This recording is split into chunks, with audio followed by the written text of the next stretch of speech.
Hi friends, ಎಲ್ರಿಗೂ ಮತ್ತೊಮ್ಮೆ ಅರುಣಾಸ್ ಕಿಚನ್ಗೆ ಸ್ವಾಗತ.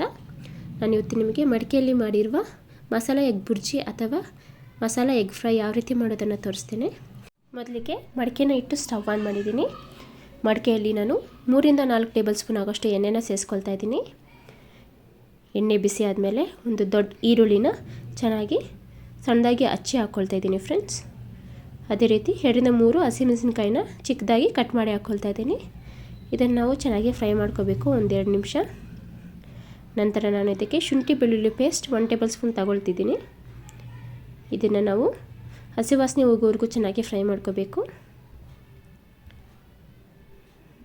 ತುಂಬ ಟೇಸ್ಟಿಯಾಗಿರುತ್ತೆ ಫ್ರೆಂಡ್ಸ್ ಈ ರೆಸಿಪಿ. ಅದೇ ರೀತಿ ಅರಿಶಿನ ಒಂದು 1/2 ಟೇಬಲ್ ಸ್ಪೂನ್ ಹಾಕ್ಕೊಳ್ತಾ ಇದ್ದೀನಿ. Red chilli powder 1 table spoon ಹಾಕ್ಕೊಳ್ತಾ ಇದ್ದೀನಿ. ಅದೇ ರೀತಿ mutton masala powder 1.5 table spoon ಹಾಕ್ಕೊಳ್ತಾ ಇದ್ದೀನಿ. ಚಿಕನ್ ಮಸಾಲ 1 ಟೇಬಲ್ ಸ್ಪೂನ್ ಹಾಕ್ಕೊಳ್ತಾ ಇದ್ದೀನಿ ಫ್ರೆಂಡ್ಸ್.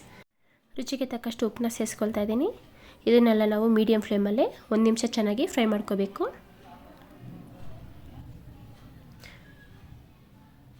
ಚೆನ್ನಾಗಿ ಫ್ರೈ ಆಗಿದೆ ಫ್ರೆಂಡ್ಸ್. ಈಗ ನಾವು ಇದಕ್ಕೆ ಮೊಟ್ಟೆನ ಸೇರಿಸ್ಕೊಳ್ಳೋಣ. ನಾನು 7-8 ಮೊಟ್ಟೆನ ಸೇರಿಸ್ಕೊಳ್ತಾ ಇದ್ದೀನಿ. ನಮ್ಮ ಮನೇಲಿ ಸ್ವಲ್ಪ ಜಾಸ್ತಿ ಜನ ಇರೋದ್ರಿಂದ ನಾನು ಸ್ವಲ್ಪ ಜಾಸ್ತಿ ಮೊಟ್ಟೆನ ಸೇರಿಸ್ಕೊಳ್ತಾ ಇದ್ದೀನಿ ಫ್ರೆಂಡ್ಸ್. ನಾವು ಇದಕ್ಕೆ ಇನ್ನೂ ಸ್ವಲ್ಪ ಈರುಳ್ಳಿನ ಸೇರಿಸ್ಕೊಂಡ್ರೆ ಇನ್ನೂ ಎಗ್ ಬುರ್ಜಿ ಜಾಸ್ತಿ ಆಗುತ್ತೆ ಫ್ರೆಂಡ್ಸ್. ಈಗ ಮೊಟ್ಟೆನೆಲ್ಲ ಸೇರಿಸಿದ್ದೀನಿ. ಮೀಡಿಯಮ್ ಫ್ಲೇಮಲ್ಲಿ ನಾವು ಚೆನ್ನಾಗಿ ಮಿಕ್ಸ್ ಮಾಡ್ಕೋಬೇಕು. ಹೈ ಫ್ಲೇಮ್ ಇಟ್ಟರೆ ಬೇಗ ಸೀದೋಗ್ಬಿಡುತ್ತೆ ಫ್ರೆಂಡ್ಸ್. ನಾವು ನಿಧಾನಕ್ಕೆ ಇದನ್ನು ಫ್ರೈ ಮಾಡ್ಕೊಳ್ಳೋಣ. ಚೆನ್ನಾಗಿ ಕಂಟಿನ್ಯೂಸ್ ಆಗಿ ಮಿಕ್ಸ್ ಮಾಡ್ಕೋಬೇಕು. ತುಂಬ ಈಸಿಯಾಗಿ ಬಿಗ್ನರ್ಸ್ ಕೂಡ ಇದನ್ನು ಮಾಡ್ಕೋಬೋದು. ತುಂಬ ಟೇಸ್ಟಿಯಾಗಿರುತ್ತೆ. ಚಪಾತಿ, ಪೂರಿ ಹಾಗೆ ಸೈಡ್ ಡಿಶ್ಗೂ ತುಂಬ ಚೆನ್ನಾಗಿರುತ್ತೆ ಫ್ರೆಂಡ್ಸ್.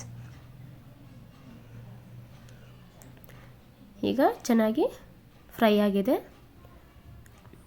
ಮಸಾಲ ಎಗ್ ಫ್ರೈ ಅಥವಾ ಎಗ್ ಬುರ್ಜಿ ರೆಡಿ ಆಯಿತು. ಇದಕ್ಕೆ ನಾವು ಕೊತ್ತಂಬರಿಯಿಂದ ಗಾರ್ನಿಷ್ ಮಾಡಿಕೊಂಡು ಮಿಕ್ಸ್ ಮಾಡ್ಕೊಳ್ಳೋಣ ಫ್ರೆಂಡ್ಸ್. ನಂತರ ನಾವು ಇದನ್ನು ಸರ್ವ್ ಮಾಡ್ಕೋಬೋದು. ಈಗ ಟೇಸ್ಟ್ ಹೇಗಿದೆ ಅಂತ ನೋಡೋಣ ಫ್ರೆಂಡ್ಸ್. ತುಂಬ ಟೇಸ್ಟಿಯಾಗಿದೆ ಫ್ರೆಂಡ್ಸ್. ಇಷ್ಟೇ ಫ್ರೆಂಡ್ಸ್, ಈಸಿ ರೆಸಿಪಿ. ಸಬ್ಸ್ಕ್ರೈಬ್ ಮಾಡಿ, ಸಪೋರ್ಟ್ ಮಾಡಿ. Thank you.